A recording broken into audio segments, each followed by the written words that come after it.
मुसलमान को दो चिंता बहुत है कि हम सड़क पर नमाज कैसे पढ़ें और मेन रोड पे गोश्त की दुकान कैसे खोलें। ये दो बकवास जो हो रहा है, मुसलमानों को देखेंगे पिछले इस सेकुलर सरकारों ने मुसलमानों का इस तरह से जहनी इस्तेहसाल किया, भावनात्मक शोषण जो हुआ है। आप देखेंगे चावल दाल सब्जी होटल में जो बनाया जाता है वो होटल के अंदर बनता है, और शाम को देखेंगे कबाब जो भूनेगा वो जाके बाहर भूनेगा। ये मानसिकता क्यों आपकी बन गई? जिस चीज से हमारे बिरादराने वतन चिढ़ते हैं आप चिढ़ाते हैं। कबाब बाहर, आप देख लिया पूरे भारत में ये क्या ट्रेंड, क्या सेटअप है। चावल घर के अंदर, होटल के अंदर, दाल होटल के अंदर, सब्जी होटल के अंदर, सब कुछ होटल के अंदर बन रहा, और कबाब के लिए काउंटर बाहर लगाया जा रहा है और ऐसे ऐसे पंखा झल रहे हैं और कबाब खा रहे हैं साहब, और हिंदू भाइयों को चिढ़ा रहे हैं। अब आ जाइए भैंसे के दुकान पे चले जाइए, बकरे के दुकान पे जाइए, शीशे लगे मिलेंगे, अंदर एसी लगी मिलेगी। बकरे का दुकान एकदम साफ सुथरा, और भैंसा वाला बड़का बड़का रान में तबक चिपका चिपका के बाहर टांगेगा। क्या ड्रामा कर रहे हो इस मुल्क में यार? आपको किसी को चिढ़ाने के लिए पैदा किया गया था? किसने ये मानसिकता बनाई? इसी तरह के वकीलों ने, पार्टियों ने, ये जो सेकुलर पार्टियां कहती बस मेरी हुकूमत तुम बनवा दो, फिर तो तुम गुंडागर्दी करना, तू जुआ खिलवाना, तू सट्टा चलवाना, तू दारू बेचना, तू बलात्कार करना, तू लूटना, तू पाटना, पढ़ना मत, नौकरी मांगना मत, आगे बढ़ना मत, इंजीनियर डॉक्टर अफसर मत बनना, लीडर भी मत बनना। लीडर एक ही रखना जिसको कभी भी हम चाहें तो किताब चोरी में, बकरी चोरी में अंदर कर दें, वैसे ही लीडर रखना। वैसा लीडर मत रखना जो गर्दन दबा दे, वैसा लीडर मत रखना जो मेरी सरकार हिला दे, वैसा लीडर मत रखना जो कभी हमें चैलेंज कर दे, वैसा लीडर मत रखना जो मुसलमानों की आबादी के अनुपात में नौकरी और अधिकार मांगने लग जाए। लीडर वैसा रखना जो कहे इन डीएमओ से तो मैं जूते साफ कराता हूं, मगर जब जेल जाए तो उसकी हालत कुत्ते जैसी हो जाए, उसे वो सहूलत भी नसीब मुयस्सर न हो जो सहूलत एक वीआईपी जेलर को, कैदियों को मिलता। आप योगी आदित्यनाथ के बयान से सहमत हैं? नहीं, आप असहमत हैं। आप क्यों डिसएग्री करते हैं ये बताइए? आप सड़क पर नमाज पढ़ना चाहते हैं? हिंदू धार्मिक कार्यक्रम भी तो सड़कों पर होने दीजिए ना। अगर कोई चोर चोरी करता है तो क्या ये तर्क फिट बैठेगा कि वो चोरी कर रहा तो मैं क्यों ना करूं? आप बताइए हमसे। यूपी में नमाज नहीं पढ़ने देंगे रोडों पर। नहीं, नमाज नहीं पढ़ने देंगे, नहीं, रोड पर सड़क जोड़िए ना। पश्चिम बंगाल में गाय बेचने को तैयार है हिंदू। मुसलमान ना खाएं, जो चीज मुसलमान से जोड़ दिया जाता है उससे मुसलमान बच जाए। एक बंदे ने हमसे कहा कि आप किस किस चीज को छोड़ेंगे? मैंने कहा आपने छोड़ा कौन कौन सा चीज? मैंने ऐसे तो सब कुछ छोड़ना पड़ेगा। मैंने कहा लिस्ट तो बताओ, आपने इन 75 वर्षों में छोड़ा क्या? हमें बताइए। आपने गाय खाना छोड़ा, भैंस खाना छोड़ा। अरे भैंस के बारे में मैं एक बार बोला हूं, फिर बोल देता हूं। सर्कस आप लोगों ने देखा कि नहीं देखा? सम्राट सर्कस, जेमिनी सर्कस, फला सर्कस। सर्कस में बंदर का कर्तव्य मिलता है, घोड़े का मिलता है, कुत्ते का मिलता है, शेर का मिलता है। अगर भैंसे का कर्तव्य कहीं हो तो बताइए।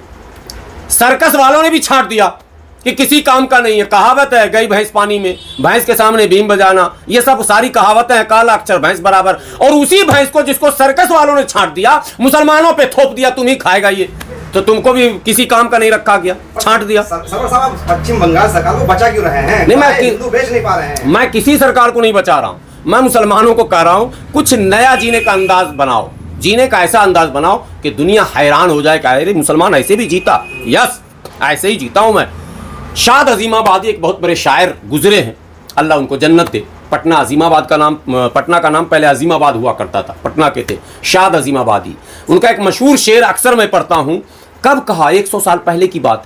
चालाक हैं सब के सब बढ़े जाते हैं, अफलाके तरक्की पे चढ़े जाते हैं, मकतब बदला किताब बदली, हम हैं कि वही सबक पढ़े जाते हैं। बस भैंस का गोश्त खिलाओ, चाहे जितना भी पीटो, भैंस का गोश्त खिलाओ, बच्चे हमारे नहीं पढ़ेंगे, बच्चे डेयरी पर रहेंगे, पटरी पर रहेंगे, जल्ली फल्ली पर रहेंगे, धनिया मिर्ची बेचेंगे, मुर्गा बेचेंगे, पंक्चर लगाएंगे, और बाकी लोग नौकरियों में जाएंगे। आज तक किसी मुस्लिम लीडरों ने यह नहीं पूछा कि जहां 18% है, जहां पश्चिम बंगाल का बार बार सवाल कर रहे हैं 30% मुस्लिम है, वहां नौकरियों में 2.5% है, क्यों? ये कोई सवाल नहीं करता, बस भैंस और गाय खाने दो हमको बस। अरे भाई इस बकवास से दूर होइए, आइए, बदलाव आया दुनिया के अंदर, तब्दीली आई, हिस्सा मांगिए आबादी में, आबादी के अनुपात में नौकरी मांगिए। पुलिस में क्यों नहीं, सेना में क्यों नहीं, आईएएस क्यों नहीं, आईपीएस क्यों नहीं, आईआरएस क्यों नहीं, आईएफएस क्यों नहीं? ये सवाल क्यों नहीं होता? टीचर क्यों नहीं, डॉक्टर क्यों नहीं? हम एजुकेशन में या हेल्थ में या ट्रांसपोर्ट में या तमाम भी जो डिपार्टमेंट है गवर्नमेंट के, उसमें हम क्यों नहीं दिख रहे हैं? एक सिपाही नहीं थाने में नजर आता, दारोगा और सिपाही मिलकर एक मुल्ला को पकड़ता है और दाढ़ी पकड़ के बंद कमरे में देख गुस्सा, कोई वीडियो बनाने वाला भी नहीं मिलता। कम से कम 2-4 तो सिपाही और थाने में रहेगा तो कम से कम धर्म के नाम पर आपको मार के अंदर से अपमानित तो नहीं किया जाएगा। आप नौकरी क्यों नहीं मांगते? जिस पीएससी के क्रियाकलापों पर लगातार सवाल उठ रहे हैं, कांग्रेस के जमाने से लेकर सपा तक हम आ गए, पीएससी में मुसलमान नहीं आया, यादव भर गया, जाट भर गया, गुजर भर गया, सब भर गया। मुसलमान बोला बस हमको तो सिर्फ आप खाने की आजादी दे दीजिए और सड़क पर नमाज पढ़ने का। बिल्कुल नहीं। जो भी सड़क पर नमाज पढ़े, योगी की पुलिस, मोदी की पुलिस, अमित शाह की पुलिस, शुभेंदु की पुलिस, इनको इतने लठ मारो कि सीधा हो जाए मुसलमान। क्यों पढ़ेंगे आप? वजह बताइए ना। फतवा नहीं देना था ना कि गाय नहीं बिकेगी वहां पर और सारे हिंदुओं को परेशान कर। नहीं, अच्छा किया। बंगाल के उन मौलानाओं को मैं बधाई देता हूं, मैं धन्यवाद देता हूं। लगता है मेरे हम ख्याल वो मौलाना थे जिन्होंने आते ही वीडियो बनाया और अपीलें जारी कर दी। अपील का असर भी दिख रहा। पहली बार बंगाल का मुसलमान मौलाना की अपील पर एकदम लब्बैक कहता हुआ बहिष्कार कर दिया, भैया मुझे कुर्बानी बढ़ेगी, जानवर की नहीं करनी। आपको पता है बाबरनामा में लिखा हुआ, हुमायूं को बाबर ने नसीहत की थी, बेटा ये भारत है, यहाँ जो बड़ी आबादी है ना वो गौ का आदर सम्मान करती है, इसलिए गौकशी पे पाबंदी रखना। हमारे बुजुर्गों का कौल रहा है। आप हमारे खानकाहों में जाएं, बड़ी बड़ी खानकाहों में मांसाहारी अलाउड नहीं है। उनके यहाँ जो तबरुकात बांटे जाते हैं, जिनको आप उर्दू में क्या कहते हैं, जो भंडारे को जो खिलाया जाता है, लंगर में जो है वो मांसाहारी नहीं है अलाउड, शाकाहारी। बुजुर्गों ने इस बात को समझा कि भाई इस मुल्क का मिजाज ऐसा है और हम नहीं समझ पा रहे। आपको अगर आगे बढ़ना है तो अपने पड़ोसियों के मिजाज को भी समझना होगा। आप जिस जगह रहते हैं, हिंदू मुसलमान कहीं भी अलग नहीं रह रहा भाई, सब एक जगह रह रहा, उसी आबादी में रह रहा। भैया उसके भावनाओं को का अनादर करके हम सुख चैन से नहीं रह सकते। इसलिए हमको सबका ख्याल रखना है। वो जो मोदी जी कहते हैं वो कहते होंगे सबका साथ सबका विकास, ये तो हमारा फार्मूला है। सबका साथ सबका विकास, सबका विश्वास, सबका प्रयास, सबका सब कुछ। जब तक सब मिलके नहीं रहेंगे सोसाइटी में, सोसाइटी डेवलप नहीं करेगा, नफरत खत्म नहीं होगा, प्यार प्रेम नहीं बढ़ेगा। इसलिए जरूरी है कि हम वो रास्ता निकाल लें जिस रास्ते में किसी की भावनाएं आहत न होती।